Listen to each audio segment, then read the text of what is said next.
E agora você acompanha pela Rádio Rio de Janeiro o programa Estudo das Obras de André Luiz. Vamos refletir sobre o livro Nosso Lar. Produção e apresentação, Tereza Cristina e Marco Antônio.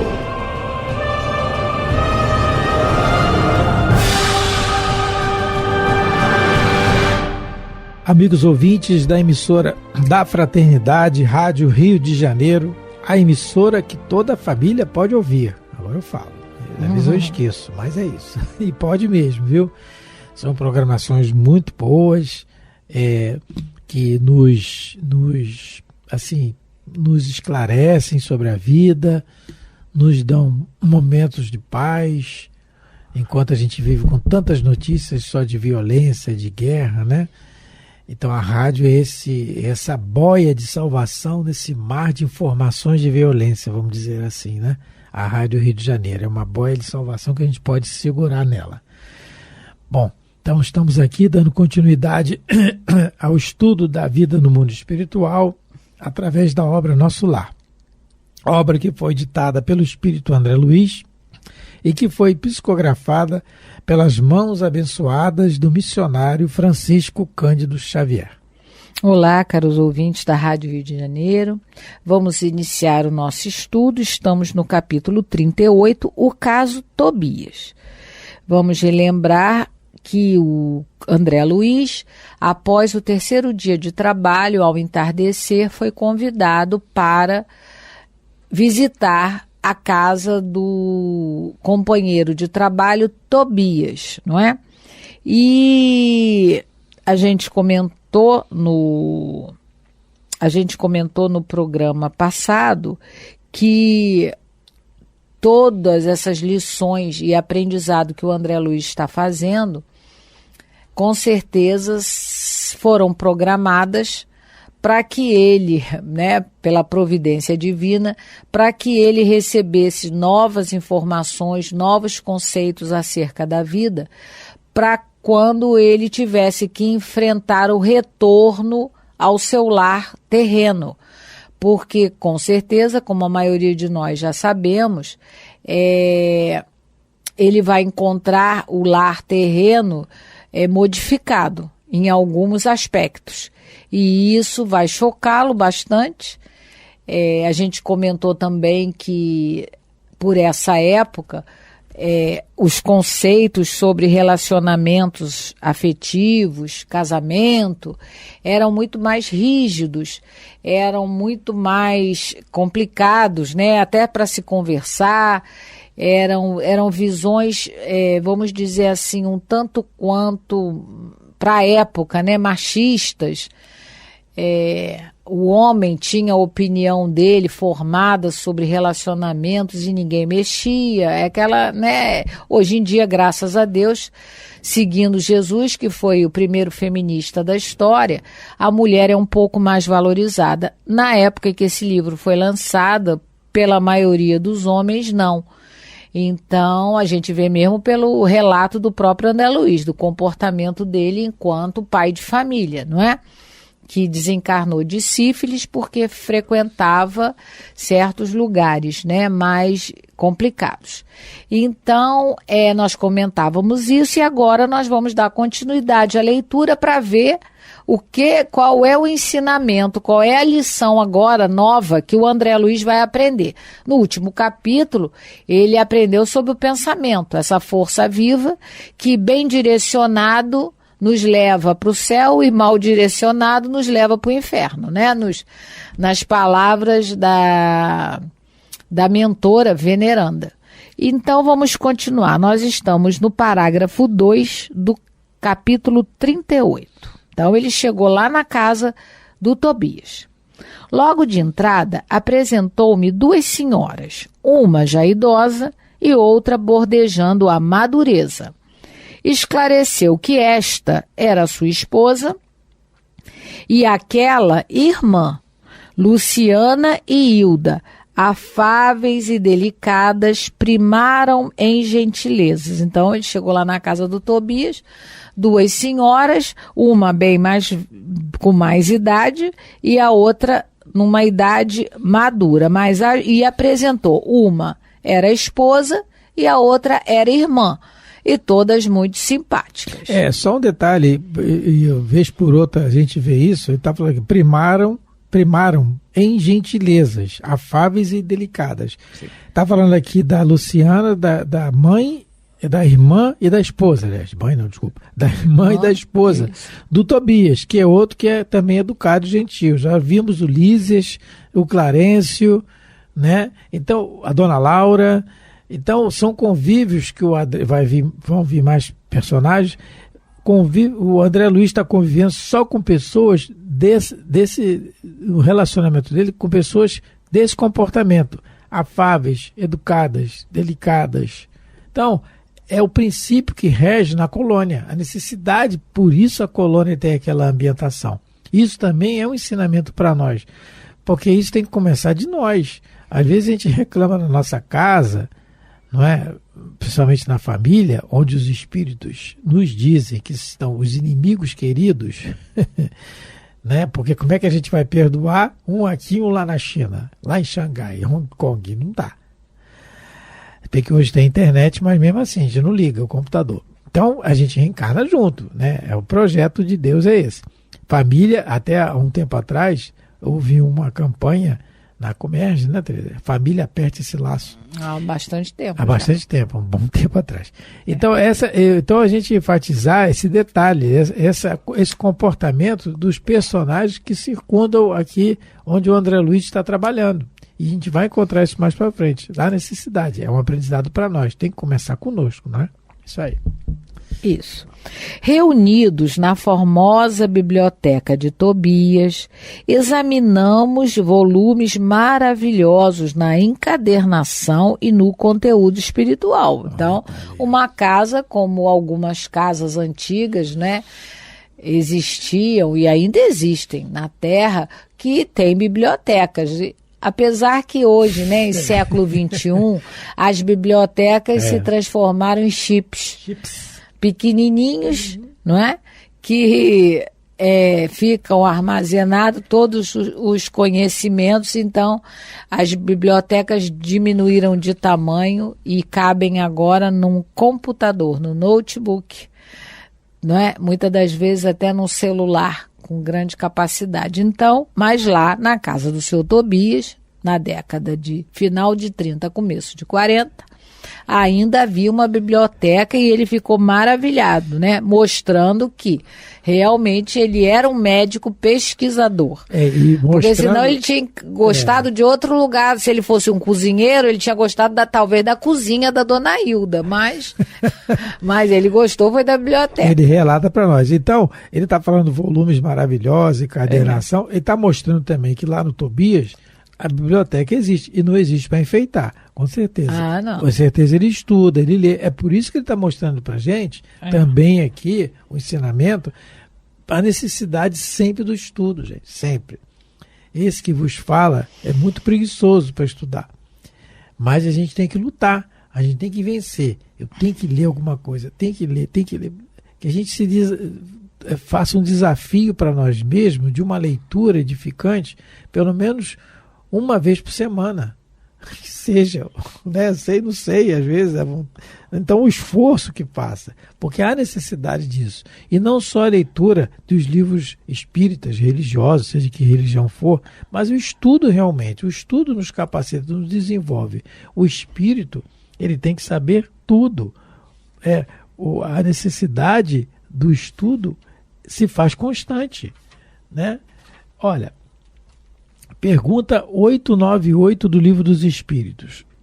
Sendo a vida corpórea apenas uma estada temporária neste mundo e devendo o futuro constituir objeto da nossa principal preocupação, será útil nos esforcemos por adquirir conhecimentos científicos que só digam respeito às coisas e às necessidades materiais? O que adianta eu estudar trigonometria? O que eu devo estudar? Gramática. Jesus. Aí, resposta dos espíritos. Sem dúvida. Primeiramente, isso vos põe em condições de auxiliar os vossos irmãos. Quem sabe mais é devedor daquele que sabe menos. Isso os Espíritos nos dizem. Se eu sei muito, eu devo a quem sei menos. Eu tenho obrigação de ensinar a ele. Aliás, foi isso que Jesus fez conosco. Aí ele continua: depois o vosso espírito subirá mais depressa se já houver progredido em inteligência, porque é o progresso intelectual que impulsiona o moral. Nos intervalos das encarnações, aprendereis numa hora o que na Terra vos exigiria anos de aprendizado. Nenhum conhecimento é inútil. Então nós estamos vendo aqui na biblioteca do Tobias volumes, ele bota no plural, maravilhosos, na encadernação e no conteúdo espiritual que o André Luiz está falando. Aí ele continua a resposta aqui na pergunta 898. Nenhum conhecimento é inútil. Todos, mais ou menos, contribuem para o progresso, porque o espírito, para ser perfeito, tem que saber tudo, e porque, cumprindo que o progresso se efetue em todos os sentidos, todas as ideias adquiridas ajudam o desenvolvimento do espírito. Então, um dia, parece absurdo, mas um dia nós vamos ser igual a Jesus. E ele construiu o planeta, né? Isso. Tinha que ter conhecimento. Quando o André Luiz fala aqui do conteúdo espiritual, nós, os espíritas, temos o hábito de ler, não é? Graças a Deus, e esse hábito, pelo menos para mim, foi trazido pelo espiritismo.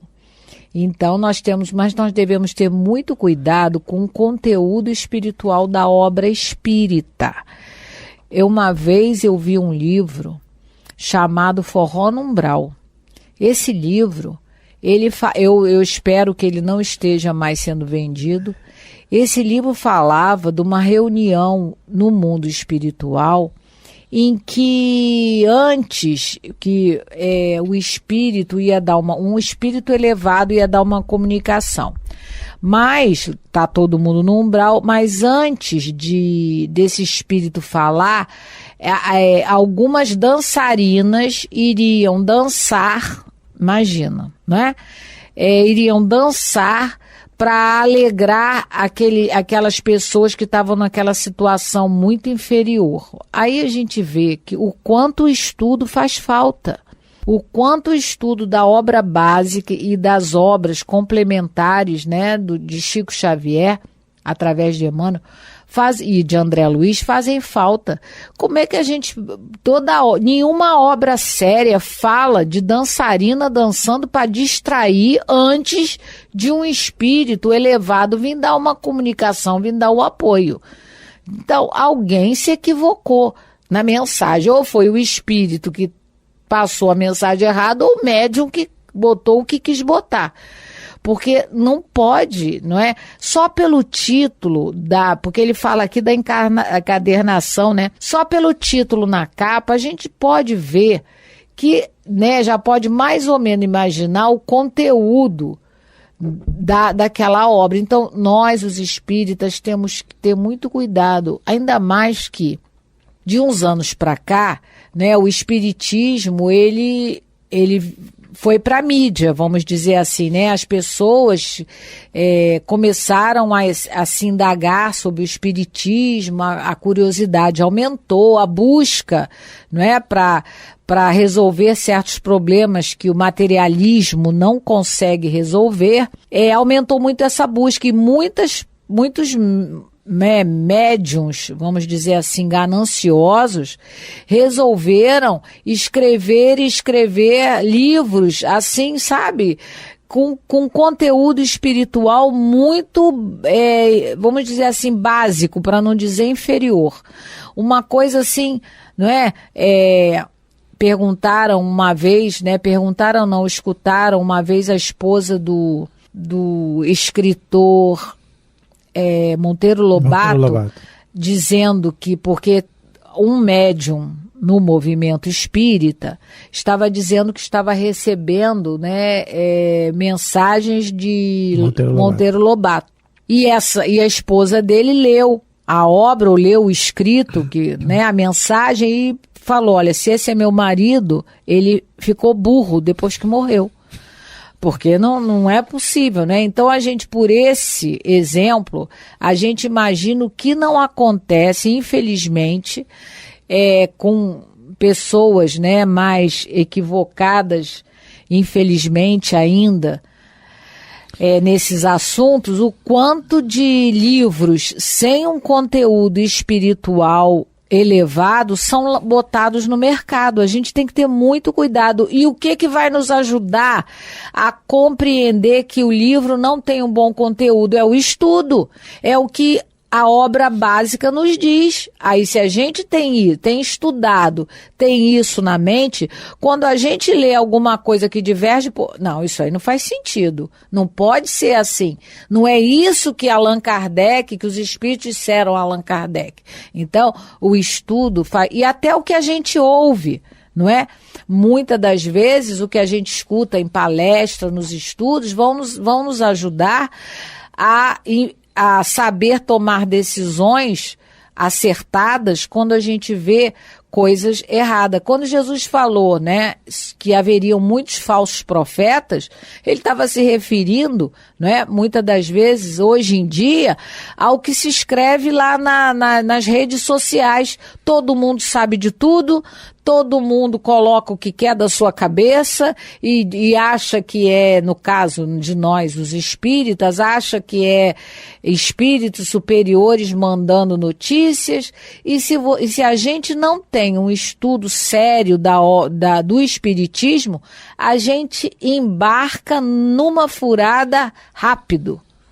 Isso que a Tereza está falando. Ele diz assim, volumes maravilhosos no conteúdo espiritual. Ele fala da encarnação, mas ele fala no conteúdo. Por volume ser maravilhoso, o livro ser maravilhoso no conteúdo espiritual, ele tem que ter a mensagem correta passada ali. Olha, só da obra básica nós temos o Pentateuco. Depois do Pentateuco kardeciano, nós temos mais 4 livros, assim, instruções práticas das manifestações, escrito por Kardec. O que é o Espiritismo em sua expressão mais simples, Viagem Espírita de 62, depois nós temos 12 volumes da Revista Espírita. Isso só em Kardec. Aí nós temos, psicografados pelo Chico, mais de 400, são 450 livros. Nós temos pelo Divaldo quase 300. Nós temos pela Dona Ivone mais um tanto. Excelente médium de psicografia, excelente. Não dá tempo, numa encarnação, de você, não vou nem dizer estudar, porque não dá.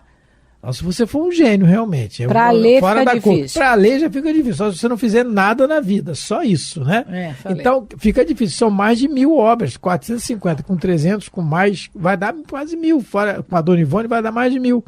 Então, está baseado nisso. Aí é o que a Tereza falou desse livro, que estava sendo vendido até numa livraria. Há muitos anos, de uma casa espírita. Que a gente viu. E outros mais. Então, para que ler essa novidade? É o que o apóstolo João diz: vede se os espíritos são de Deus. Porque nem todos o são. Analise, retém o que é bom, diz Paulo. E nós temos oradores aí, excelentes agora, que eles se baseiam em dados históricos e na obra básica. Nós temos aí o doutor Haroldo Dutra, temos o Arthur Valadares, né, que está aí. O Divaldo já está no final da sua encarnação, né? Nós temos o Raul teve aquele problema, né? E nós temos o Jorge Alahá, Simão Pedro, pessoas que se baseiam realmente em dados concretos. O doutor Haroldo Dutra tem uma palestra antiga, que um projeto que ele estava fazendo, depois não deu continuidade. Dados históricos dos romances de Emmanuel. Quem quiser procura lá no YouTube que tem. Eles, um pessoal lá de Belo Horizonte, eu acho, lá de Minas, estavam com esse projeto pegando os romances de Emmanuel e analisando os romances, comprovando a veracidade da psicografia. Gente, é sensacional o que ele fala. Ele fala um pouco alguns trechos do Renúncia e de Paulo Estevão. ele fala alguns trechos ali comprovando que não tinha condições do Chico saber daquilo na década de 40, sem biblioteca em Pedro Leopoldo, o homem trabalhando o dia inteiro para a família e depois à noite no centro. Informações que só agora foram comprovadas. Muitas só foram comprovadas agora, década passada. Então, pesquisa comprovando a veracidade. Para que isso? Para dizer que aquilo que está ali não é história, é real, aconteceu. Então, são fundamentos, é como ele está dizendo aqui, maravilhas no conhecimento de conteúdo espiritual, que é o que o Tobias deve ter lá também. Muitas informações até que nós não temos aqui de outras coisas. Como é que a gente ia conhecer a Lívia? Personagem, a Lívia há 2000 anos e a Lívia do Ave Cristo também. Como é que a gente ia conhecer uma Alcione, uma Célia, um comportamento desses espíritos? A gente fica maravilhado lendo, a gente viaja naquela história. Estevão, né? Que a Bíblia fala assim, mas só pincela. Legal. A Bíblia só pincela dizendo que o apóstolo Paulo segurou as vestes de Estevão, que estava sendo apedrejado. Mas como é que a gente ia conhecer Gisiel, Estevão? Né? O cristianismo nascente, um tesouro que é o livro Paulo Estevão, um tesouro que é aquilo ali. Então, quer dizer... Que havia mediunidade, né, em Antioquia, na igreja. As vozes diretas se faziam na igreja de Antioquia por causa da ambientação, claro, pela mediunidade e pela ambientação das pessoas que tinha lá. Então, é isso, são esses tesouros que a gente tem que ler e reler. Sempre, né? Tomar cuidado. E tomar cuidado. E o Chico, gente, literalmente deu a vida para que a gente tivesse esses livros. Nós sempre falamos do Chico aqui pela importância de nós termos sido agraciados de viver no mesmo século que esse homem, pela mediunidade, pelo principalmente pelo comportamento dele, não é? É isso. E nós tínhamos o doutor... a Casa Maria de Magdala, doutor René Peça. Doutor René Peça, a gente conviveu um pouco com ele, e ele tinha uma reunião aos sábados, que ele fazia um culto do Evangelho lá na Casa Maria de Magdala, lá em Niterói. E ele falava assim, ele era muito assim, falava com empolgação, e ele falava, gente, vocês têm que ir lá em Uberaba, só olhar, só ver, porque desencarnado vai ficar difícil. Muito difícil. Eu olhava, eu via ele, realmente, ele tinha razão, não é? Se ele não vier até nós, a gente, onde ele está, não vai não. Então que nós aproveitemos, é o que ele está falando aqui, né? Volumes maravilhosos, né? Fala da encarnação, deve ser para falar do cuidado, né? Do livro, né? Que tem que ter. E no conteúdo espiritual, que a gente aproveite, até como a Tereza falou, tem tudo aí na internet, na mídia, nos chips, nos pendrives e tudo mais, né? Nos HDs da vida, mas a informação está aí. Interno e externo. E que nas nossas reuniões, nas nossas casas, principalmente nas nossas casas espíritas, que a gente medite na necessidade do estudo. Porque ler por ler, a gente lê em qualquer lugar. Dentro do ônibus, do trem, isso não é estudo. Estudar é meditar, é conversar, é ir tirar a dúvida. O estudo em grupo, gente, o estudo em grupo é fundamental, porque um tira a dúvida do outro. A necessidade do estudo sistematizado da doutrina espírita. Todo mundo, sem pressa de acabar o capítulo. Como diz Alcione no livro Renúncia, o Evangelho é um vasto caminho ascensional, não é? Então, isso. O tempo também está acabando. Vamos só ler mais um pedacinho. Só um pedacinho. A senhora Hilda convidou-me a visitar o jardim para que pudesse observar de perto alguns caramanchões de caprichosos formatos. Então, depois que ele saiu da biblioteca, a senhora Hilda, né, ela convidou ele para ver o jardim. Então, não dá para a gente continuar, porque o tempo está se esgotando. Mas no próximo programa nós vamos comentar sobre essa visita dele ao jardim. Lembrando que tudo que está escrito aqui nessa obra é de importância, é algo, muitas das vezes a gente passa batido e não consegue ver realmente a mensagem, mas a gente tenta, né? Então, muito obrigado a todos, um grande abraço, Deus abençoe a todos. Que a paz de Jesus possa reinar em vossos lares, nas vossas vidas. Muita paz. Muito obrigado pela atenção, pelo carinho, pela paciência de nos ouvir. Esperamos ter contribuído alguma melhora do raciocínio de todos nós. Fiquem com Deus. A Rádio Rio de Janeiro apresentou o programa Estudo das obras de André Luiz. Produção e apresentação: Tereza Cristina e Marco Antônio.